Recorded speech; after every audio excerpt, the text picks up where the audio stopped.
Aujourd'hui, nous voulons répondre à cette question. Quelle est la différence entre l'enlèvement de l'Église et le retour du Seigneur Jésus-Christ?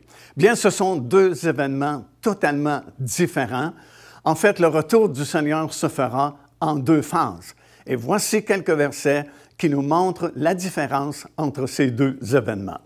À l'occasion de l'enlèvement de l'Église, c'est nous qui montons dans les airs à la rencontre du Seigneur, tandis que son retour se fera sur la terre. Au moment de l'enlèvement, nous irons à sa rencontre dans les airs, comme c'est mentionné dans la première épître de Paul aux Thessaloniciens. C'est dans le 4e chapitre des versets 15 jusqu'à 18. On dit qu'un signal donné à la voix d'un archange et au son de la trompette de Dieu, les morts en Christ ressusciteront premièrement, et nous qui serons vivants, nous serons tous enlevés dans les airs à la rencontre du Seigneur. En plus, selon Jésus lui-même, et c'est dans l'Évangile de Jean que nous voyons ce verset dans le chapitre 14 et au verset 3, nous irons au ciel à ce moment-là. Tandis qu'au retour du Seigneur Jésus-Christ, nous reviendrons avec lui sur la terre. Et dans Zacharie, le 14e chapitre et le verset 4, il est mentionné que les pieds du Seigneur toucheront le sommet de la montagne des Oliviers. Alors, grande différence entre les deux événements. Premièrement, nous montons avec lui et nous revenons plus tard lorsque le Seigneur reviendra sur la terre.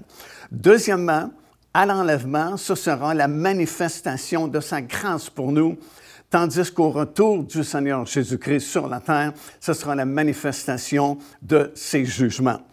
Au moment de l'enlèvement, nous allons expérimenter la grâce que le Seigneur nous fera à ce moment-là.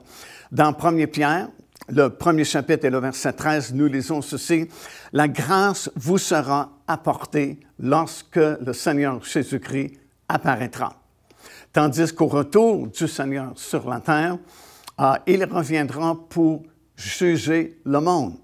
C'est dans la deuxième épître de Paul aux Thessaloniciens, dans le premier chapitre et au verset 8, que nous lisons ceci, que le Seigneur reviendra pour juger et punir ceux qui n'obéissent pas à l'Évangile du Seigneur Jésus-Christ. Troisièmement, à l'enlèvement, personne ne connaît exactement le moment précis là, que l'enlèvement se produira, tandis qu'à son retour sur la terre, nous pouvons le savoir de façon exacte, puisque ce sera 7 ans après la confirmation de l'Alliance mentionnée dans Daniel chapitre 9 et le verset 17. À l'enlèvement, Jésus lui-même a dit « Personne ne sait ni le jour ni l'heure ». Alors, c'est impossible de fixer une date précise pour le moment de l'enlèvement, mais par contre, comme je viens de mentionner, concernant son retour sur la terre, ce sera exactement 7 ans après la confirmation de cette alliance mentionnée dans le livre de Daniel. Quatrièmement, l'enlèvement, ce sera l'accomplissement de la fête des trompettes, tandis que le retour du Seigneur Jésus-Christ sur cette terre, ce sera l'accomplissement de la fête des expiations. Et en passant, concernant la fête des trompettes, à l'époque biblique, c'était la seule fête où on ne pouvait pas prédire par avance la journée précise de sa célébration. Et au temps biblique, il fallait que 2 personnes, 2 témoins, puissent surveiller la lune, et dès qu'on pouvait voir le premier croissant de la lune, on avertissait le Sanhédrin qui, lui, déclarait officiellement que la fête des trompettes débutait. Alors, c'est pourquoi, lorsque le Seigneur va revenir pour son Église, au moment de l'enlèvement, ce sera l'accomplissement de la fête des trompettes.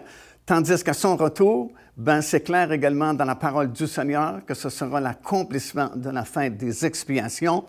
Et comme c'est mentionné dans le livre du prophète Zacharie, c'est dans le 14e chapitre et au verset 7, la parole de Dieu dit « Ce ne sera ni le jour ni la nuit, mais vers le soir, le Seigneur va revenir avec tous ses rachetés de toutes les époques et de toutes les générations. » Alors encore ici, nous voyons une grande différence entre l'enlèvement de l'Église et le retour du Seigneur Jésus-Christ sur cette terre.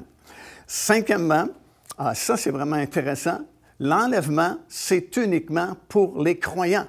pour ceux qui connaissent le Seigneur Jésus-Christ. C'est uniquement pour son Église. Tandis que son retour, la Bible dit, tout le monde le verra revenir. Au moment de l'enlèvement, c'est comme quelque chose d'un peu secret, si vous voulez, parce que ça va se faire tellement rapidement que personne n'aura le temps de voir l'enlèvement de l'Église. C'est dans 1 Corinthiens chapitre 15 et le verset 52 où nous lisons que cet enlèvement se produira dans un instant, dans un clin d'œil. Alors, ça va se faire tellement rapidement que personne vraiment se rendra compte ou verra l'enlèvement. On se rendra compte justement après que des millions de personnes ont soudainement disparu de cette planète. Tandis qu'à son retour sur la terre, à la fin des 7 années de tribulation, la Bible dit dans Apocalypse, le 1er chapitre et au verset 7, que tous le verront, même ceux qui l'ont percé. Alors, encore une fois, nous voyons une grande différence entre ces deux événements, l'enlèvement du Seigneur, de l'Église du Seigneur Jésus-Christ plutôt, et son retour sur la terre. Et sixièmement, l'enlèvement va se produire avant les jugements de Dieu, tandis que le retour du Seigneur Jésus-Christ sur cette terre se fera après les séquences de jugement. Effectivement, nous lisons dans la parole du Seigneur des versets qui sont très clairs à l'effet que son Église n'est pas destinée à la colère de Dieu. Et la période des 7 années de tribulation, c'est vraiment la période des jugements de Dieu sur ce monde incrédule, sur ce monde qui ont refusé le salut offert gratuitement en Jésus-Christ.